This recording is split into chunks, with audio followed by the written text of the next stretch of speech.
नमस्ते। सिर दर्द एक ऐसी चीज है जो हम सबको कभी ना कभी परेशान करती ही है ना? कभी कभी ये काम पर ध्यान नहीं लगने देता, तो कभी बस लगता है कि चुपचाप लेटे रहें। पर क्या हमने कभी रुककर सोचा है कि ये असल में होता क्यों है? तो सवाल यही उठता है कि आखिर ये सिरदर्द होता क्यों है। क्या ये बस एक छोटी मोटी परेशानी है या फिर इसके पीछे कोई गहरा साइंस काम कर रहा है। चलिए आज इसी पहेली को सुलझाने की कोशिश करते हैं।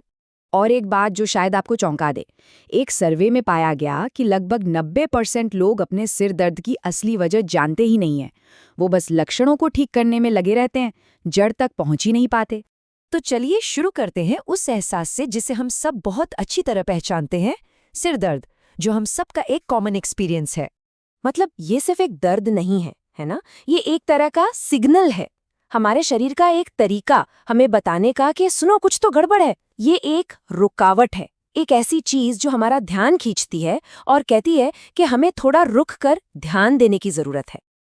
अच्छा, तो जब भी सिर दर्द होता है तो सबसे पहले हमारे दिमाग में क्या आता है? चलिए इन आम धारणाओं पर एक नजर डालते हैं। यही ना कि शायद स्ट्रेस ज्यादा हो गया, या कल रात नींद पूरी नहीं हुई, या शायद पानी कम पिया है। हम में से ज्यादातर लोग यही सोचते हैं और बस एक गोली खा लेते हैं या थोड़ा आराम करने चले जाते हैं। पर क्या कहानी बस इतनी ही है? यहाँ एक बहुत बहुत जरूरी बात समझने वाली है। ये सारी चीजें, स्ट्रेस, नींद की कमी, डिहाइड्रेशन, ये असल में सिर्फ ट्रिगर हैं। आप इसे ऐसे समझिए जैसे कमरे में एक लाइट का स्विच होता है। स्विच दबाने से लाइट जलती है, पर लाइट जलने की असली वजह तो पीछे की पूरी वायरिंग है ना? स्विच तो बस उसे चालू करता है। तो सवाल ये है कि हमारे सिर दर्द के पीछे की असली वायरिंग क्या है? तो चलिए अब पता लगाते हैं कि पर्दे के पीछे असल में चल क्या रहा है। इसके पीछे का असली विज्ञान क्या है? ये बात शायद आपको थोड़ी अजीब लगे, लेकिन सच ये है कि हमारे दिमाग को खुद दर्द महसूस ही नहीं होता। जी हाँ, बिल्कुल सही सुना आपने। ब्रेन में वो पेन रिसेप्टर्स होते ही नहीं हैं जो दर्द महसूस करें। कमाल की बात है ना?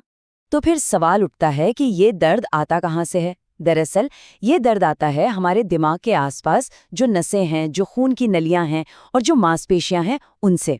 जब उनमें कोई खिंचाव या सूजन होती है तो वो दिमाग को सिग्नल भेजती हैं और हमें दर्द महसूस होता है। अब देखिए, विज्ञान की भाषा में सिर दर्द को मोटे तौर पर दो हिस्सों में बांटा गया है। पहला है प्राइमरी हेडेक।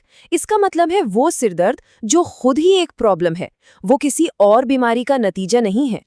इसमें आते हैं वो सिर दर्द जिनके नाम हमने सुने हैं, जैसे टेंशन हेडेक जो सबसे कॉमन है। फिर आता है माइग्रेन जो बहुत तेज और परेशान करने वाला होता है।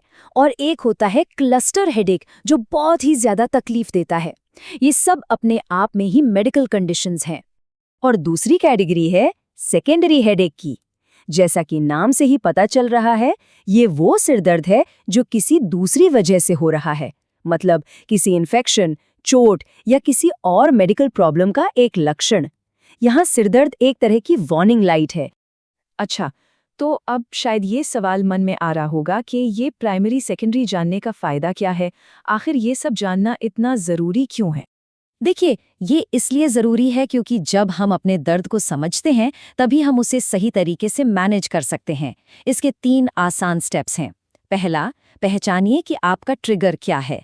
दूसरा, ध्यान दीजिए कि दर्द किस तरह का है। और तीसरा, असली वजह को समझने की कोशिश कीजिए। बस यही है सही इलाज की तरफ पहला कदम। और ये बहुत गहरी बात है कि जब हम किसी चीज के क्यों को जान लेते हैं तो उसका कैसे अपने आप आसान हो जाता है। सिर्फ गोली खाकर दर्द को दबाने के बजाय हम उसकी जड़ पर काम कर सकते हैं। तो चलिए फटाफट से एक बार देख लेते हैं कि आज हमने क्या-क्या जरूरी बातें सीखी ताकि ये हमेशा याद रहें। सबसे पहली बात, स्ट्रेस या नींद की कमी ये सिर्फ ट्रिगर है, असली वजह नहीं। दूसरी बात, हमारे दिमाग को दर्द महसूस नहीं होता, ये दर्द उसके आसपास की नसों और मांसपेशियों से आता है। और तीसरी, सिरदर्द 2 तरह के होते हैं, प्राइमरी और सेकेंडरी, और दोनों का फर्क समझना बेहद जरूरी है। तो उम्मीद है अगली बार जब सिर दर्द होगा तो उसे देखने का नजरिया थोड़ा अलग होगा। ये सिर्फ एक तकलीफ नहीं बल्कि शरीर का एक बहुत ही कॉम्प्लेक्स सिग्नल है। क्या आप अपने सिर दर्द को पहले से थोड़ा बेहतर समझ पा रहे हैं?